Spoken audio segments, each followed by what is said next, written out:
Hi everyone and welcome back to my channel. Today I'm going to be sharing with you 10 DIYs that you can make using scrap wood. Some of these projects are from my YouTube videos when I first started, so I hope you find tons of inspiration and enjoy today's video. For project number 1, I'm using a 2x4 stud that I had lying in my scrap wood pile. And I am going to cut this down using my miter saw. Make sure you put your safety glasses on so you don't get any of those wood particles in your eyes. And I'm going to cut this piece down to 5.5 inches. Of course, you can cut yours any length you want. I'm then going to take that piece and find the center. Now, a 2x4 is not truly 2 inches by 4 inches. It is actually about 3 3/8 inches wide. And I'm going to find the center of that and make a mark right there at the top of the wood. Then for this particular piece, I'm going to measure from the bottom up, and I chose to put about 4 inches. That's going to give me my roof peak, or the pitch of the roof at the top of this wood house. And I'll make that mark on the right hand side at 4 inches, and then I'll go, well, it's a little bit higher than 4 inches.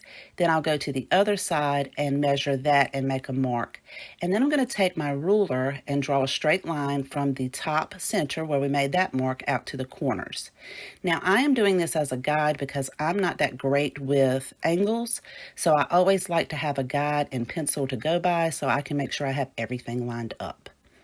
Once you have your marks on there, you can go over to your miter saw to make the cuts. So for my miter saw, if you're not familiar with miter saws, you just unlock the handle and then you can press that clip up and move it around until you get to your desired angle. For this, then you'll want to make sure that it's lined up, and then you can lock your handle back in place before you make your cut. And to lock that handle, you'll just twist it back to the right to lock it into place.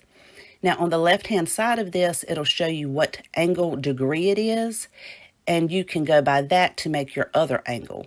So after I'll go ahead and cut this piece, I will make sure I look on the left-hand side, and actually for this one, it's about 40 degrees. And then I can unlock my handle and twist my miter saw around to get to that 40 degrees and then lock it back into place to make the other cut. And this just gives me a much better cut by having those lines to go by, because I have tried to cut these before without the lines and it just comes out a little wonky. Sorry for the elbow, you guys. Sorry for this little angle of the camera. Now it is a little rough cut there, but that's okay. I'm going to sand all these pieces down. I actually like all those little indentions and imperfections anyway. I'm going to cut a couple of different lengths. So I end up cutting an 8.5 inch tall one and then a 6.5 inch tall one. So I'll have 3 different lengths, and I'm going to do them all exactly the same way. Once I have all my cuts made, I'm going to use my orbital sander to sand these down. I love this sander. It is so easy to change the sandpaper. It has like a Velcro on the front. I'm going to start off with 120 grit. You just line it up with the holes and push it down, and that's it. It's not like these old sanders that I used to have where you had to take the sandpaper and you had to fold it over and you had to put these little metal pieces on there to hold the sandpaper in place. It's just so easy. I'm going to sand all of these pieces down all the way around, and then I'm also going to go in with a 220 grit. See, this 120 is going to get all those rough edges off. Then I'll go in with a 220 grit, and that's going to make them nice and smooth. Again, I'll do all 3 pieces all the way around. And once you get those done, I'm going to take those inside to paint. So they're nice and smooth. I know they look a little rough, but they really are smooth to the touch. And like I said, I love all these little imperfections and the dents because I love Farmhouse, so I like all these little distressed marks on there. So now it's time to paint. I'm going to use my Waverly White chalk paint, and I'm going to paint the smallest and the largest one in the white paint. And then for the medium sized one, I am going to be using my black chalkboard craft paint. I picked this up at Dollar General. And it does take 2 coats for the white, and I do paint the entire piece. And it only takes 1 coat of the black. So now I'm going to decorate each piece one at a time. So for the first one, I have gone to my Cricut design space and created a decal to put on here, which is actually scripture, 1 Corinthians chapter 13, verse 1. Love is patient, love is kind. I know not everyone has a Cricut, so I have free printables on my website for all of the Cricut decals I made today. That is in my description box below. You can just go over to my website and you can download these PDFs and print them out. And then you could use some graphite paper or carbon paper to trace those out. And then you could use like a white marker or whatever you choose to put these on. I also am using 2 of these wooden hearts stickers from Dollar Tree. And I'm going to go ahead and remove that little sticky piece off the back. And as you can see there, I've already painted one of them white with my Waverly White chalk paint. And that's the one I'll be using on the medium-sized house. I'm just going to put some hot glue and place that heart right there at the top. I also have each of my Cricut decal fonts listed in my description box below if you would like to recreate some of these decals yourself on your Cricut. For the smallest one, I'm just putting a traditional Bless Our Home on there. It is so cute, and I love how this one turned out. I don't even put any more embellishments on there because I just think it's so cute just the way it is. So again, in my description box below, I have a website that has all the free printables if you don't have a Cricut, as well as the fonts that I'm using today. So for the larger piece, I'm using another scripture, Joshua chapter 24, verse 15. I love this saying, and I'm going to go ahead and put that design down with put the Cricut design down, and then I'm going to go in and embellish this one just a little bit more. I'm going to be using that other wooden heart that you just saw previously. I'm going to use some apple barrel nutmeg acrylic paint, and I just watered it down just a little bit to give me a nice wood stain color. And then I'll just stain that piece of wooden heart and then let that dry. Then I'm going to take some hemp rope, or you could use jute cord, whatever you like. I just like hemp rope because it doesn't fray as much. And I'm going to hot glue that down to the back at the top of the house. And then I'm just going to wrap that around in a crisscross shape and then hot glue that down in the back. And then you do have to let your glue set up just a little bit before you flip it over so it doesn't stick to the table or anything. Then I'm just going to take that wooden heart and glue it right there where that crisscross pattern is at the top.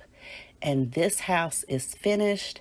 And now you can make your own beautiful little wooden houses for very little money.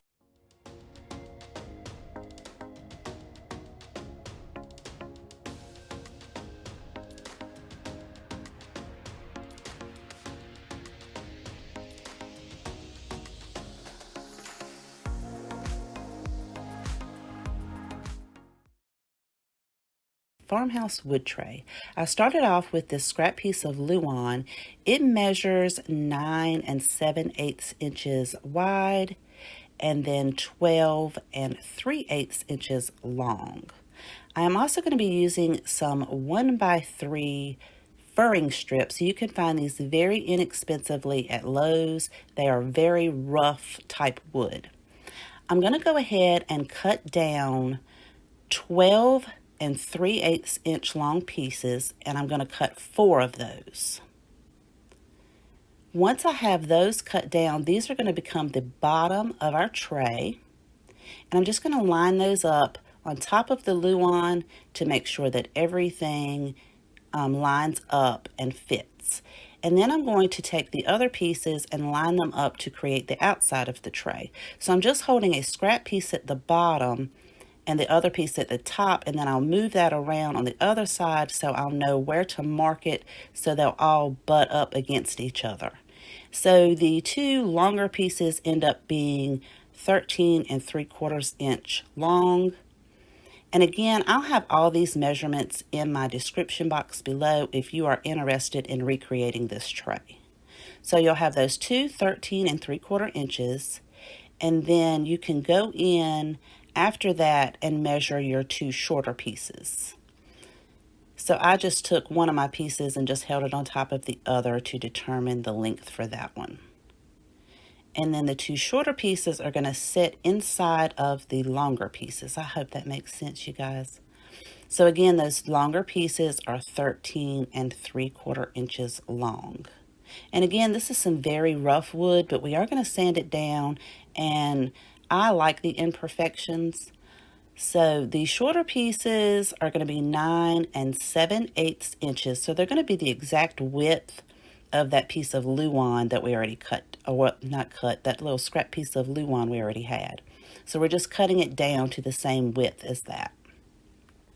Once you have all your pieces cut down, I do like to set them up and make sure everything fits before I move on to the sanding process. So again, I'm using my orbital sander, and I'm going over these because they are very rough. So I do take my time and sand the entire piece, because the back of a furring strip is very rough and the front is like the two rounded edges. To assemble it, I'm using some Gorilla Wood glue, and I'm going to take those 4 pieces that we cut down to 9 7/8, and I'm just going to glue those to the top of this piece of luan.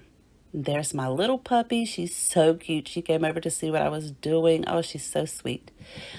So I'll go ahead and put those 4 pieces down, lining them up and making sure everything is square. And once I have those in place, I did not let my glue set up long enough before I flipped it over. So if you do this, I recommend you wait and let that glue set up before you decide to flip it over, because I am going to reinforce this with some brad nails. So I did have to line everything back up. It was perfectly fine, just a little extra step that was a little unnecessary. So I'm just going to take my brad nailer and nail each piece of wood from the bottom through the luan. So it just attaches it and gives it some nice security. And once I am finished putting all of those in, I can flip it over and put my outside edges of this tray together. So once you have that flipped over, we're going to take the shorter end pieces and attach them first. Guys, I am so sorry. This is not in frame. I thought I had the camera up a little bit higher. So sorry you can't see this. You will be able to see it later on. I'll be able to show you exactly where I nailed it. But all I did was put some glue on those outside pieces and then attached those shorter pieces by using the brad nailer to attach it to each piece of wood there. Again, so sorry. Then I'll go in with the longer pieces and attach those. So I do make sure that I put glue on the shorter pieces that I already had on there, as well as that edge right there at the bottom. And then I'll just put my longer pieces up and attach it with the brad nailer on the 2 end pieces as well as the bottom of the tray. And I'll do that on the other side as well. And this is turning out so cute. I love how this tray turned out. I think it's beautiful. I hope you'll like it too. So once I get that done, this is where I had nailed it in and you couldn't see it in frame. So just put some nails down at the bottom and the side pieces, and then on the shorter pieces, I just went along the bottom. So for this tray, I am going to be painting it with my Waverly White chalk paint, and I actually only put 1 coat of paint on here because I am going to distress it. When I'm painting mine, I like to use an angled brush just to get down into those grooves and crevices and corners, and then I can come back in with a very thicker brush to kind of fill in all of the rest. Again, it only took 1 coat, and I do make sure that it dries completely before I move on to the next step. Now you could leave it as is if you don't like distressing, or you could paint it whatever color you like, or you could stain it. I'm going to be distressing mine again with my black chalkboard craft paint and a chip brush. And I'm just going to go over all of those edges, and actually over just the whole entire piece, but I emphasize on the edges and then all of those places right there where the wood meets on the inside. So that way it will have a nice weathered distress type look. And I also emphasize on some of the knots in the wood. And I think this is gorgeous. I know not everybody likes distressing, but I think this is so pretty. So make sure you let that paint dry before you move on to the next step. Again, I have a decal from my Cricut Design Space which I have a printable on my website, as well as the fonts that I used in my description box. And I'm just going to put that right there at the bottom of the tray. And once I peel that paper back, this tray is finished. I think it's beautiful. I love how it turned out. I hope that you like it too. And here I'm going to show you how I decorated it.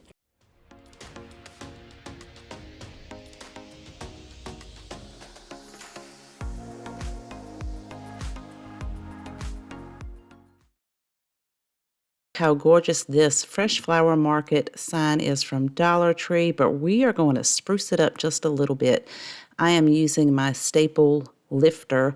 I have this listed in my Amazon store if you're interested. It comes in so handy to remove those staples. And I am using some scrap wood that I had in my shop. It measures about 1 inch wide and it's about a 1/2 inch thick. So I held it up to the sign to see how long I needed to cut those sides. And then I used my handheld miter saw box to cut those down. And then I'm going to hold them in place so that I can take the longer pieces and determine where I need to mark to cut those down. And I'll use that same handheld saw to cut those 2 pieces. And I'm just using the first one as a guide to mark the second one. So the 2 longest pieces ended up being about 11 3/4 of an inch long. The 2 shorter pieces were 3 3/4 of an inch long. And then I'm going to sand down all of those ends that I just cut and go over each piece of this wood to make sure they're nice and smooth. Then I'm going to use a square so that I can make sure everything is straight and lined up. And I'm going to use some Gorilla Wood glue to be able to glue my pieces together. So I'm going to put some on the long end and then push that up to the short end. Hold it in place and try to make sure it is as straight as possible. Then I can put some glue on the other piece and slide that up. And then I'll slide my square up to make sure everything is nice and straight and square. Then I can add that 4th piece by putting some glue on those 2 ends. And then sliding that in between the 2 long pieces. Then I'm going to take the sign and push it down just to make sure that it's going to fit before I put my clamps on here. And I want to squeeze that really tightly to make sure that everything's pressed together and that that glue will adhere well. Then I'm going to pop the sign out so that I can let that glue set up. And I'm going to take 6 of the tumbling tower pieces and apply glue to 2 sides of that so I can push 1 in each corner. This is going to provide a base for the sign to sit on and is also going to provide some extra support for all of our corners and seams where we attach them together. So I allowed that glue to dry. I also removed any excess before it dried with a paper towel, and I allowed it to dry for about an hour before removing the clamps. Then on the back side, I took some sandpaper to make sure I sand down any glue before I stained this. I'm actually using Waverly's Antique Wax, applying it with a brush, and then I'll take a wet baby wipe, blend it all in, remove the excess, and I'm going to do this over the entire piece, including those tumbling tower pieces, because I know that you will be able to see it from the back and I want it to look nice and finished. Once the wax has dried, I'm going to take some hot glue and apply it to each one of those tumbling tower pieces and then firmly press the sign down into the frame and make sure that that hot glue adheres to it. And this project was super easy, but I think it turned out so pretty.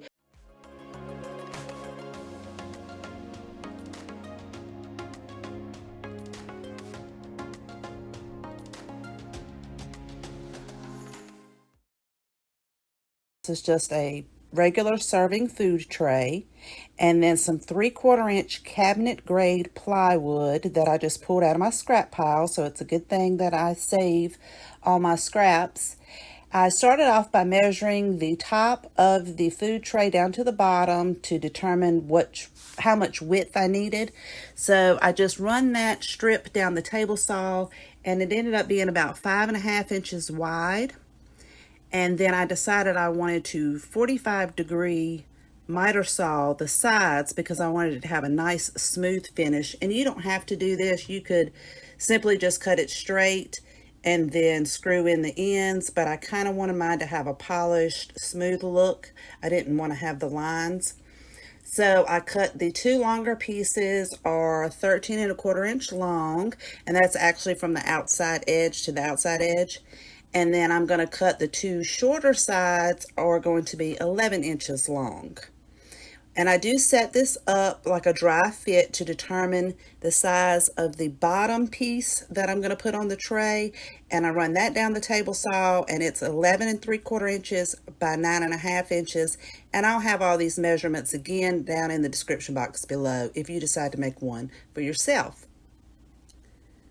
So I'm going to use my brad nailer and some Gorilla Glue, and I just place the bottom piece down in each of the sides, so the two shorter sides opposite each other and the two longer sides opposite each other. And I run a bead of glue down the bottom part and then the mitered edge and then the bottom part of the longer piece, so that when I push it up against the bottom of the tray, the glue will set. And then I'm going to take my brad nailer and I'm just going to put in three nails on each of the edges, and then I'm going to go around and put three nails at the bottom part to attach the bottom part of the tray to each side. So it's going to be three nails on each corner and then three nails along the bottom, and I do that all the way around the box.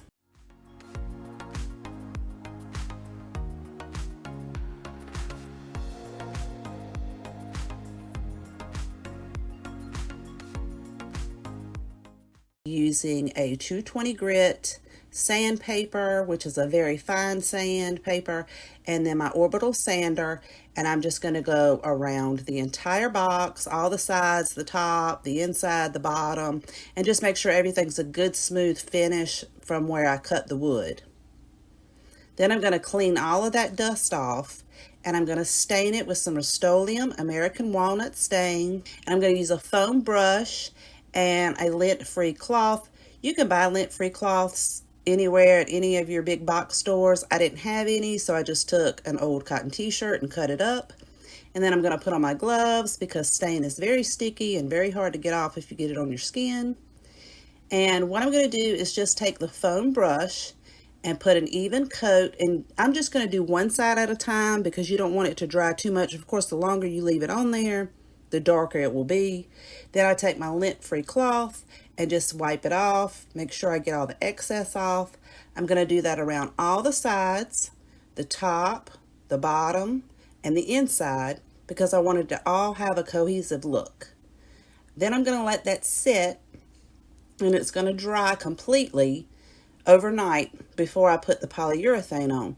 Now you'll notice that I did dry fit my tub, my serving tray in there, and you can see right here where I had to sand a little extra at the top because the tray, it was a snug fit, and I wanted it to be able to go in and out fairly easy without getting stuck. So I did sand the top part of that quite a bit. And then I'm going to use a clear gloss polyurethane because I knew I was going to have some ice in this tray and it was going to get some moisture or water around it. So I wanted to make sure I protected the wood, and I just use a clean foam brush and evenly put that on there, taking my time to make sure there's no bubbles and there's no drips or excess. And you're going to want to do that on all sides. Again, on the inside, the tops, and the bottom. And you're going to want to let that dry for at least 24 hours. Then I'm going to take some black chalkboard craft paint, some foam brushes, an X-Acto knife, a paintbrush, but I do use a smaller paintbrush than what you see here, some painter's tape, a stencil that I already had on hand that came in a big package of stencils that I already have, and some poster stickers. And then I'm just going to basically measure the longer side. I'm going to center that up to figure out exactly where I want my stencil to go. And then I'm going to use the painter's tape to tape that down nice and securely so that when I get ready to paint, it doesn't bleed through, it doesn't move around. And then I'm going to take the sticker, which is actually my husband's initial, and I'm going to center that up right there in the center of the stencil, making sure I push that sticker down very well. And then I'm going to take my chalkboard paint, and it takes 3 coats, and I make sure I push the stencil down at the edges so it doesn't bleed through. And then I let that completely dry between the 3 coats, And then once that's done, I very gently take the X-Acto knife. I'm not pushing down on the wood really hard. I just want to be able to make sure that when I pull the sticker up, that the paint doesn't come off with it. And I do have to go back and touch up a little bit. It did bleed through just a little bit in certain spots, and I actually used nail polish remover to get that off. And then I go with my smaller paintbrush and just touch it up, make sure all the edges are nice and crisp, and I do the same thing once I remove the stencil. And then I'm going to take a Krylon clear coat clear glaze, and I'm going to spray that, and I only spray it on the front because I have polyurethane on there, but I wanted to protect that chalk paint so that, you know, it doesn't chip off. Then you can just put the tray in, fill it full of ice and some of your favorite beverages, and you have a great way to have nice, cool beverages on some hot summer days.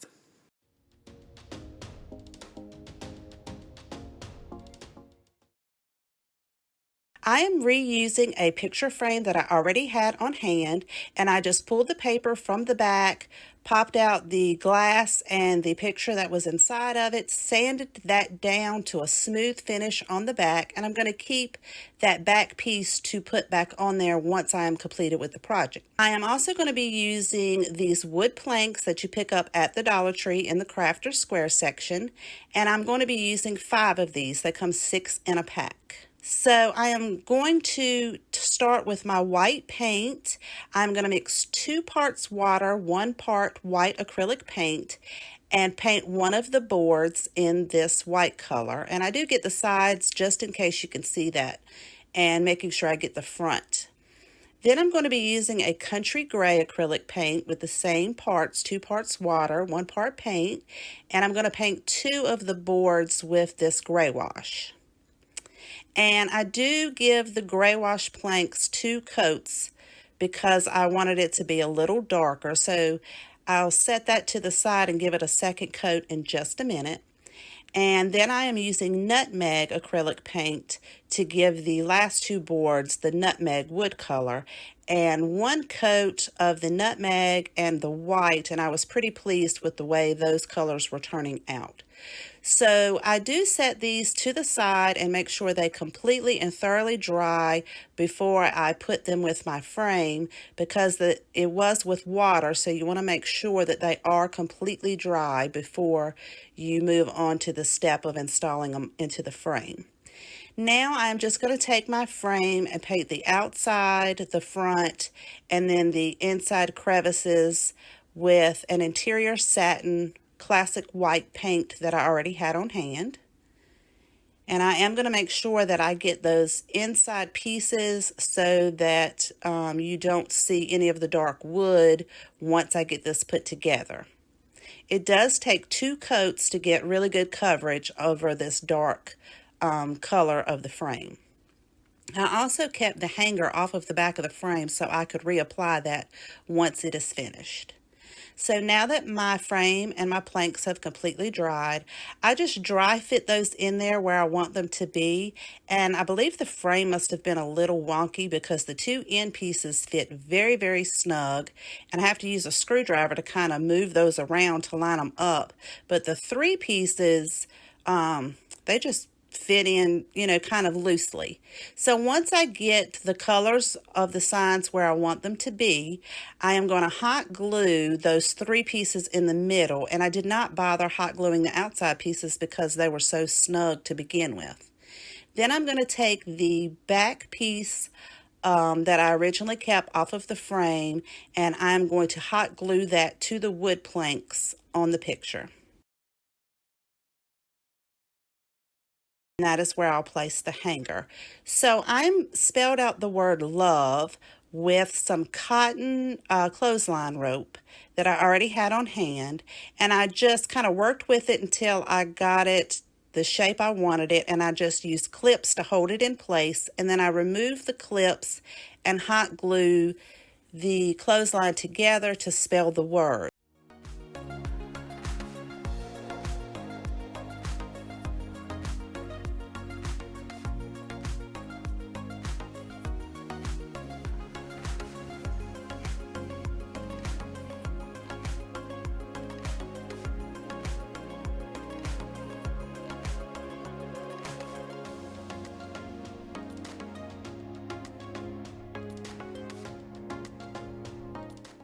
So now that I have my words together, well, my letters together, I just used a ruler and a piece of wood just to give me a straight edge so that I could keep the word lined up on the sign so I didn't like droop either one of the sides down. And I apologize, you guys, my head shows in here a couple of times because I'm leaning over trying to make sure I have everything lined up perfectly as I glue this down. So once I glue each letter down, I do take the long pieces of the L and the E and I glue them to the length that I want them, and then I just use my scissors and I cut the ends of those off and make sure all of that is secured down with the hot glue. And then once I clip those little end pieces off of the L and the E, I am going to use some Mod Podge just to go over the little ends, just to keep it from fraying. I just wanted to put that on the top of it just so that that rope would not fray.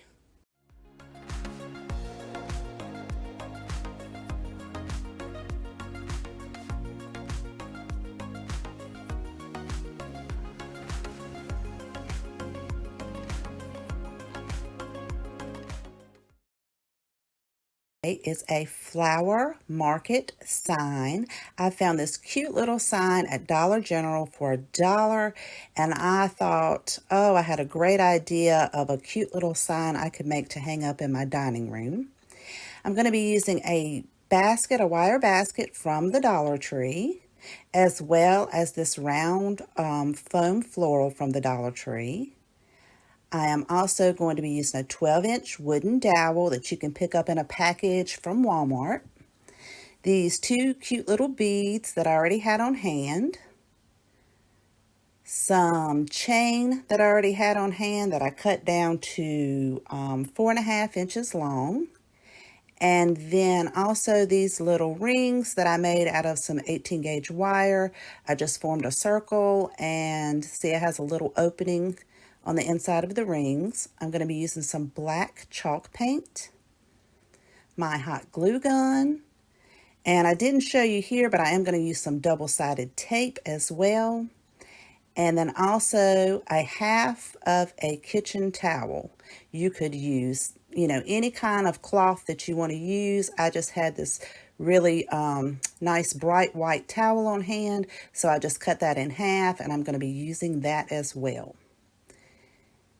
And then also 2 cup hooks, which you can purchase in a package from Walmart. So for my frame, I cut down 2 pieces of 1x3. For the braces, those are 14 3/4 inches long. And then I cut down 6 of the 1x3. Those are 28 inches long. This is some scrap wood that I had on hand. As you can see, some of it is bowed. I'm also going to be using my orbital sander and my safety glasses. So I begin by sanding the ends, the sides, and the edges of all the boards just to give that nice smooth finish. Once that is all complete, I'm going to lay it down next to my square, making sure all of the back pieces are flush. And then I'm going to measure how far I want my braces to go down at the top and the bottom. And I chose to go 2 inches off of the bottom of the frame for both of the braces. So I just measure those outside pieces and make my mark on the 2 outside pieces for both ends so that my braces will be evenly spaced. Then I pre-drilled each of the holes so that I could screw each board down to the brace, and I do that on both ends.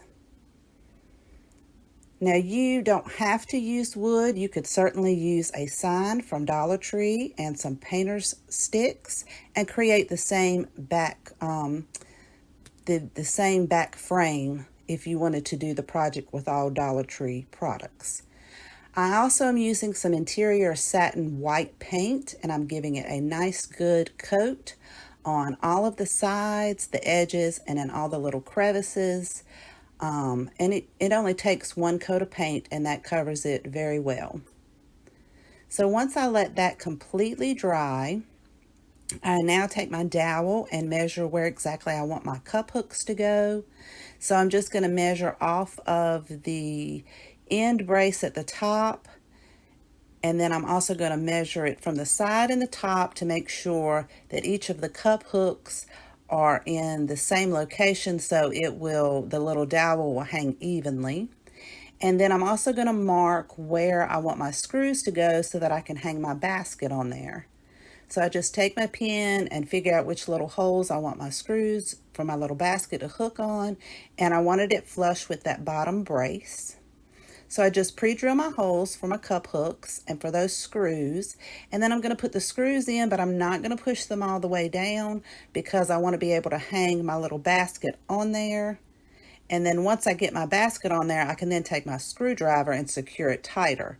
When I hang the basket on there, I realized that the bottom piece really just kind of drooped down more than I wanted it to. So I took a Jenga block and I painted it white. And then I'm just going to place it on that brace there so that when I put the basket on there, it doesn't droop down as far. It sits a little more flush like I want it to. And I secure that down with some wood glue. Now I took some sawtooth hangers off of an old picture that I don't use anymore, and I secured those to the back at the top of the frame. And now I'm going to begin painting my dowel. First, I take my beads and I put a generous amount of hot glue on each end and secure my beads. You could use the wooden beads. I don't have any, but I really like the way those are turning out. And then I paint my cup hooks and all the rings with the black chalk paint because I wanted to have a nice cohesive same color and look very well together. So once I get all of those painted, I'm also going to paint the beads and the entire dowel black. And I just think this turned out so cute. It looks like a little curtain rod. Of course, like I said, you could use the wooden beads or any beads that you wanted to use. Then I remove the little top hanging piece and I'm going to paint the back of the sign with the same chalk paint because I knew the little sign was going to be hanging and I didn't want anyone to be able to see the cardboard on the back. And then I just take my black Sharpie and go around the edge to cover up the cardboard on the sides as well. And this is just turning out so cute. So then I take my rings and I put the chain on one end, and then I'm going to hook that ring into the sign, and you're also going to want to put another ring on the other end of the same chain so that you can hook that on your dowel, and you do that for both sides so you'll have the rings on both ends of the chain on both sides. Then I took my basket and I wanted the prettier side of the towel to be seen from the inside of the basket. So I'm just going to take that little hemmed edge and I'm going to clip that down around the basket, and I'm going to do that all the way around the basket until I get the towel exactly where I want it positioned.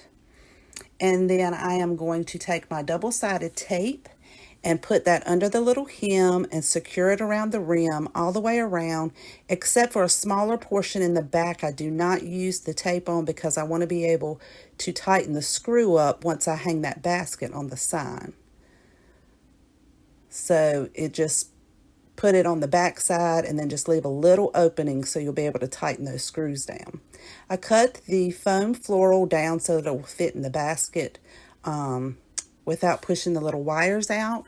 And I'm going to decorate it with these pretty little pink carnations, some boxwoods, and some baby's breath. I got the carnations and the baby's breath from the Dollar Tree. And I am going to cut the little stems off and then push those down into the styrofoam and then place the styrofoam in the basket. And I think this turned out so cute. You could change the flowers out for any season. So the white frame and the black just look so good together. You could decorate it with fall flowers or Christmas decor. You'll have to let me know what you think in the comments down below. Some 2x4s. They measure 4 inches, 6 inches, and 8 inches. I'm going to take the 6-inch piece and give that one good coat of white chalk paint on the top only and allow that to thoroughly dry. Then I'm going to take some painter's tape and tape off the center, and I'm going to leave about an inch gap on each side. So it's going to take 2 pieces of that painter's tape kind of overlapping each other. I'm also going to use some of Dollar Tree's decorative tape that is mini strips. I'm going to place a strip on each side of the painter's tape, leaving about the same distance on each side.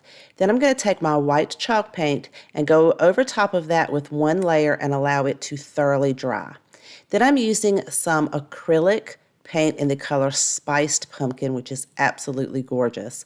And I'm going to paint those other two pieces of 2x4 on all the edges, and then the one that we painted the front with the tape, we're going to paint all of those outside edges, including the front, but we're not going to paint the ends just yet. We're going to let that dry, and then once it is dry, we can peel that tape up. And I used my hair dryer to kind of speed that process along a little bit. Once I removed the tape, the small decorative tape from Dollar Tree did leave a few imperfections, so I'm going to take a painter's brush and go over that and fix those details. And then I'm also going to paint the top and bottom of this piece very carefully to make sure I don't mess my design up on the front. It did take 2 coats of the Spiced Pumpkin paint to get really good coverage. Now we're going to set that medium and small one to the side. We're going to work on the large one and use 2 of Dollar Tree's round sponge brushes. I'm going to dip that into some white chalk paint, and then I'll dab the excess off and use this to create polka dots on this piece. Now if you have seen my Dollar Outdoor Patio Decor video, which I'll have linked up above in the cards, this is how I created the perfect circles on those outdoor mushrooms. It will take 2 coats, so you'll let that dry before you apply your second coat, and I'll show you how we'll do that in just a minute. But we're going to take the smaller one and go in between those larger ones, and you can add as many polka dots as you like, and don't forget to get the sides and the top. So a couple of them I made sure that I added like a half of a circle on the side and then finished the other half on the edge. Once that paint dries, I'll go over it with a second coat with the same manner to get full coverage on that. Then I'm using some Dollar Tree wood stems. They come in a bag, and I'm going to hot glue one to the center of the top of each one of these to create the stems for our pumpkins. Then using some burlap ribbon from Dollar Tree that has the gold trim, I'm also going to be using some gorgeous green fall ribbon from Hobby Lobby when they have their ribbon on sale. I cut 4 strips of the burlap with the gold trim down, about a little over 2 inches. And then I'm going to take the green ones and cut them in half, and then cut those halves in half. So those 2 strips will make 8 strips. We're going to use a piece of jute rope, and then I'm going to layer each of the ribbons with the wired edge at the top. I'm just going to alternate them, and we're going to create a messy bow. So you're just going to stack them alternating until you get to the top. And I ended up using 4 of the burlap pieces, and I believe it was like 5 of the green pieces. Then you're just going to double knot your jute rope, but leave that excess jute rope on there. Fluff out all of your ribbon pieces, and then I'm using some wood beads. I get these in a large pack from Amazon, and I have this listed in my Amazon store. The link is in my description box below if you're interested. I'm going to place 4 beads on each of the jute rope strands, and then double knot that at the bottom to keep the beads from coming off. Then I cut some of the excess off past that knot, and then just unraveled some of those end pieces to kind of fray it out and make it look like a mini tassel at the bottom. I'm going to attach this one to the smallest 2x4. We're going to leave that just the plain orange pumpkin with no white on it. I thought the beads would just add some real cuteness to this. And then I'm going to create 2 more bows just like that, except I'm not going to add beads to it. We're going to add these to the other 2 pumpkin pieces that we painted with the white stripes and the white polka dots. I did create a simple bow with the excess jute rope in the front and hot glued each one of those to the stems at the top. For the bow on the larger pumpkin, I did cut those ribbon pieces a little bit longer so that the bow would look a lot fuller. I absolutely love how this trio of pumpkins turned out, and I hope you guys like it too. Using a 4x4 post. Now they are not truly 4 inches square. They are actually 3 3/8 of an inch square. I'm using 3 of these.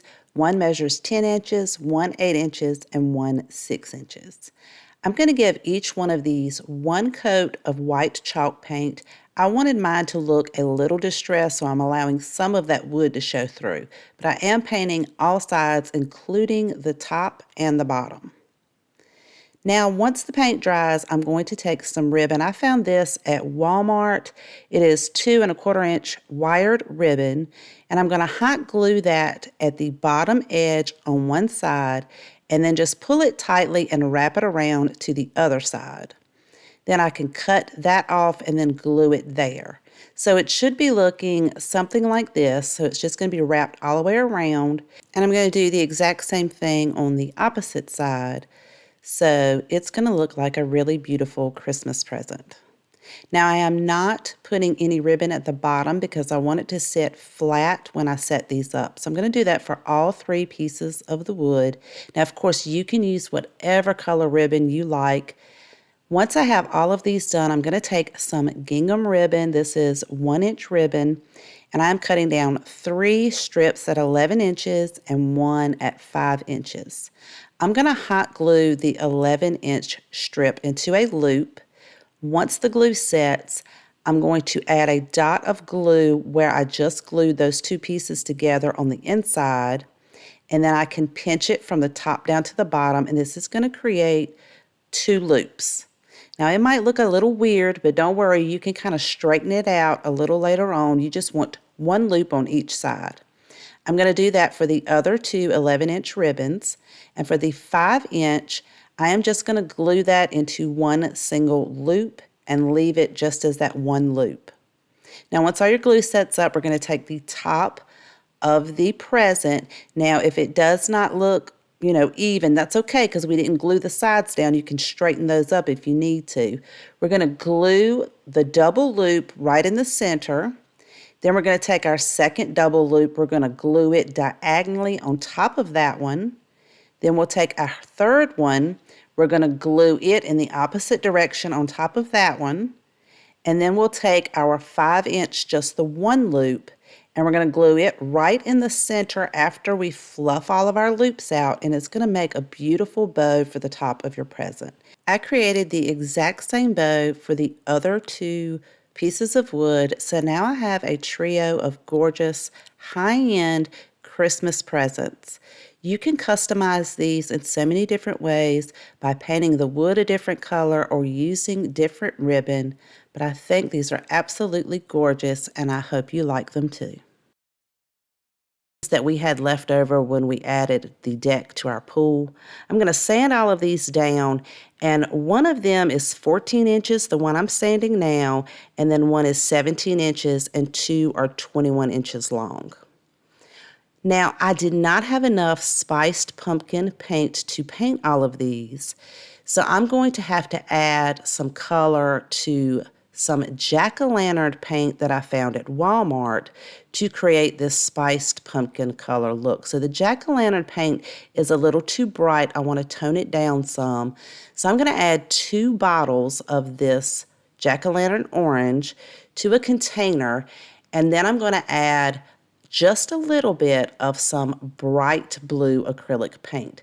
So you probably already know this, but red and yellow and blue are primary colors. If you mix them all together, make brown. So since I already have that beautiful orange, I don't want to take away from the orange. I just wanted to tone it down a little bit to not be as bright. So that's what the blue is going to do.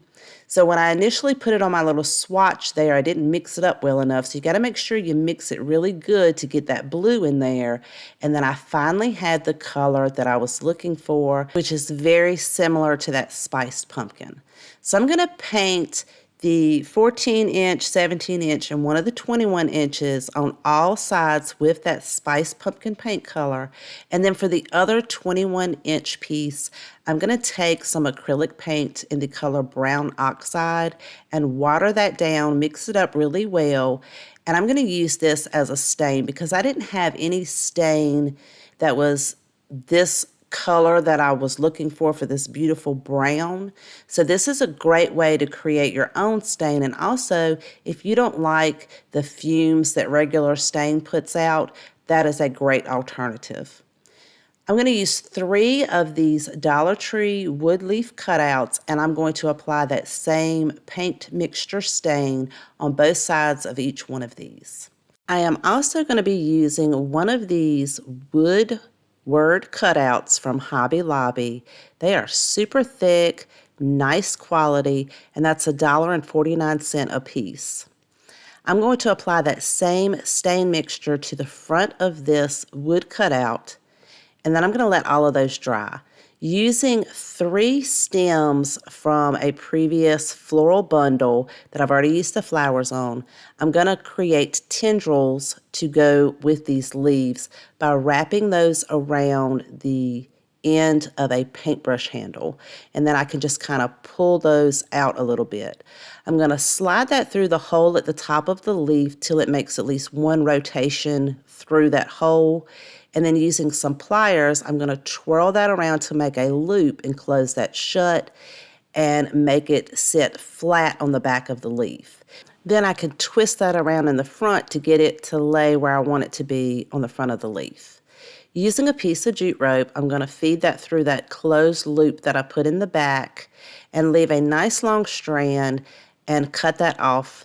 I'm going to do that for the other 2 leaves as well, so they're going to be looking just like this. And now we can start creating our wreath for the front of our project. Using one of Dollar Tree's 8-inch wreath forms, they come in a pack of 2. I'm going to use 4 bundles of their maple leaves as well as 3 bundles of their pumpkin filler. I'm going to cut the stems off of each one of these bundles so that I can create my own bundles.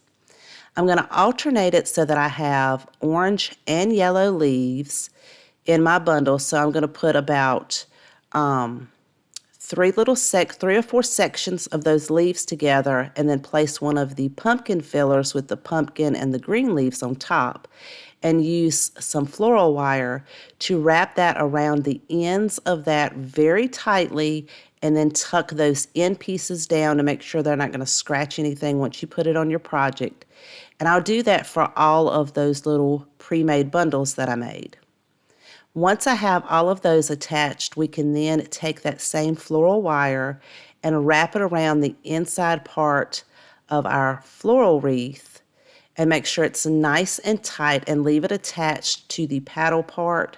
So you don't want to cut your wire off, you want to leave it on there, and then we're going to bend each of these bundles around so that they'll take the shape of our wreath form.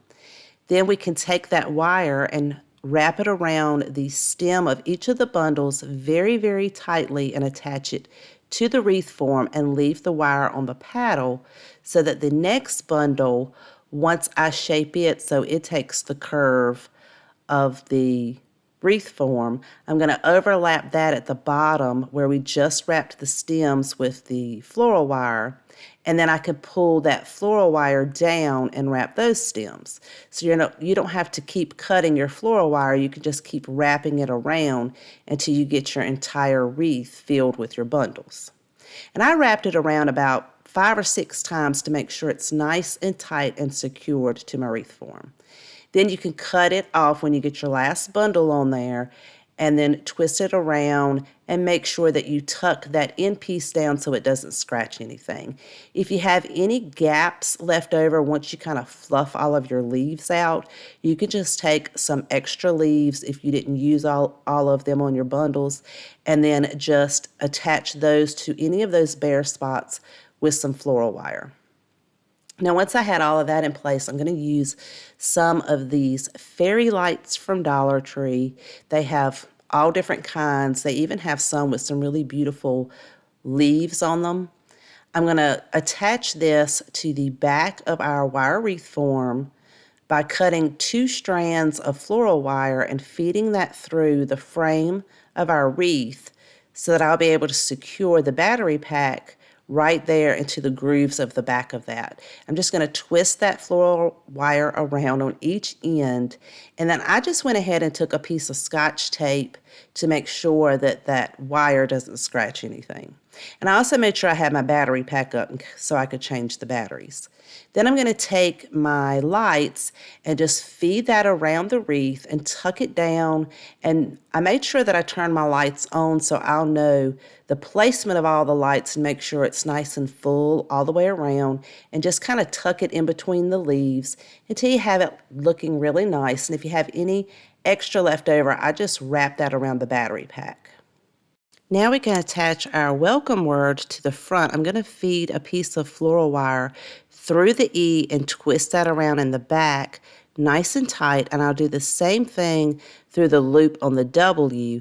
Then I can use those two pieces of floral wire to attach this to the wire part of our wreath form by feeding that down, flipping it around, and twisting it really tightly on both ends, and then tucking any of that excess down. Now we can start assembling our piece together. I'm going to go ahead and place the tallest board in the middle, and then I'm using some of the same size boards on the side to help me hold those in place so that I can hot glue them together. So I'm going to place the base portion up at the bottom to make sure everything's going to stay flush at the bottom, and then I'm going to use some hot glue just to hold those two boards to the backboard. But we're going to put some secureness in the bottom of the base. So this is just to help hold those three pieces together. And then I'm going to hold that on top of the base. Make sure I have the same distance on each end so everything's centered up and it's kind of in the center of the middle. And then using a pencil, I went on the back side and made 6 markings so I would know where to pre-drill my holes so that I can attach this with some screws. So when I made my markings on the back, when I'm pre-drilling, I just kind of moved that up just a little bit to make sure it's going to go in the center of my wood rather than on the back side of it. Then I'm going to attach each one of my screws until a little bit of that screw comes through at the top part of the base. So I'll make sure I can line everything up with those 3 pieces at the top. And then I've got some wood setting under that to make sure it keeps it all at one level. And then I went ahead and screwed in each end piece first and then went back in and screwed in the middle pieces. So it should be looking something like this when you get done. And it is nice and secure and sturdy. I'm going to use some of Dollar Tree's wood stems to attach to the center of each one with some hot glue to make the stems for our pumpkins. Now we can add those beautiful leaves that we made with those tendrils on it. And I'm going to wrap that around each one of the stems twice, and then I'm going to double knot it on the back and then cut the excess off. So it should be looking something like this once you get all your leaves on there. I went ahead and pre-drilled a hole in the back once I held my wreath form up there to know exactly where I needed to place my screws so I could hang my wreath on there. And now this project is done, and I think it is absolutely stunning. I love how this piece turned out. It is 2 feet tall to the top of that backboard. It is so sturdy and gorgeous, but I would love to know what you guys think. Using some 2x4s, one at 10 inches, one at 13 inches, and one at 16 inches. I am painting each one of these with 1 coat of white paint. I'm actually using some house paint that I had left over, so you can paint it with whatever, acrylic, chalk, whatever you like. I'm painting all of the sides and the one end. The other end I left because we're going to be taping this off and painting it a different color. So I measured up about 2 3/4 inches on all 3 pieces, and then I'm going to use a piece of painter's tape to go right above that 2 3/4 inch line and wrap it all the way around the 2x4. We're going to do that for all 3 pieces, and then we're going to paint it black on that end. So I'm using some black chalk paint. Make sure you get all of the sides, including the very bottom portion of the 2x4. Let it dry, and then you can remove your tape, and it leaves some really beautiful crisp lines. Now I'm using some 1-gallon paint stir sticks. You can get these in a pack of 10 at Lowe's. I'm going to cut 3 of these down to 4.5 inches. And then I'm going to paint each one of these with black chalk paint on all sides, including the ends. We're going to be using another 2x4, and this one is 10 inches long. I'm going to give this one coat of black chalk paint on all sides, again including those ends. Now we're going to go back to the pieces that we painted white and black, and yes, we are making snowmen. We're going to attach those paint sticks using some hot glue. So on the smallest one, I'm going to attach that at a slant, and then the medium-sized one, I'm going to attach that in a slant as well, or an angle, and I'm doing it in the opposite direction as the small one, and then the largest one, I'm just going to glue straight across. Then I'm going to use a pencil and draw out the faces for each of the snowmen, and this is where you can get really creative. I created several different faces for mine, and I'm using an oil-based Sharpie to go over the outline of each one, and then I painted the nose with a pumpkin spice acrylic paint, and then the color of the eyes, I just used a colored Sharpie. So I gave the smallest and a medium-sized one blue eyes, and the larger one has brown eyes. And I used white chalk paint for the white parts of the eyes. Now we're going to create some scarves, so pick out whatever color ribbon you want. And for the medium-sized one, I'm going to tie that around right below the face and use a little bit of hot glue to attach it to one side. And then I can add a little bit more hot glue under the top piece of the ribbon to make sure both pieces of the scarf will stay on one side. Then after trimming that down, I'm going to cut small slits to make it look more realistic. And then I'll add a dot of hot glue on the back side to make sure the back part doesn't move around. For the smallest snowman, I'm going to do the exact same thing, except I'm going to attach it on the opposite side and make sure that those two pieces of the scarf flow on that side. For the largest one, I'm going to take that same colored ribbon and create a bow tie and just pinch that in the middle and tie it with a piece of twine, and then I'll wrap that twine with the same colored ribbon all the way around so you won't be able to see that. Then we can glue that one down, and he has a cute bow tie. To create the buttons, I'm going to use some black chalk paint and a Dollar Tree round sponge dauber. You could certainly glue real buttons on here, but I did not have enough of the same color and size for this project. Using some snowflake stickers from Hobby Lobby, I'm going to add these to the top of the hat, and you can add as many or as little as you like. And then remember that 2x4 that we painted black? I've created a decal on my Cricut to add to the front of this. I have this as a free printable on my website, and the link to my website is in the description box below. You can print this out and trace it onto your project using a white paint pen or white chalk. We're going to be now adding each of the 2x4s on top of the 10-inch black 2x4. So I am using some hot glue to temporarily hold those in place, and added the tallest one flush to the back and in the center, the smallest one flush to the side and the front, and the medium size flush to the other side and the front. Now I can pre-drill holes in each one of the 2x4s so that I can add screws to make sure everything is reinforced and will stay in place. Now I'm making sure to countersink each one of my screws so that it doesn't scratch any surface that it's sitting on. Then I'll flip that over and get that back 2x4 doing the same thing. I think this turned out absolutely beautiful. You guys, I hope you enjoyed today's projects, and if you have a favorite, let me know in the comments section down below. I always love to know which one is your favorite. Thank you so much for spending time with me today. Please take care, and I will see you guys next time.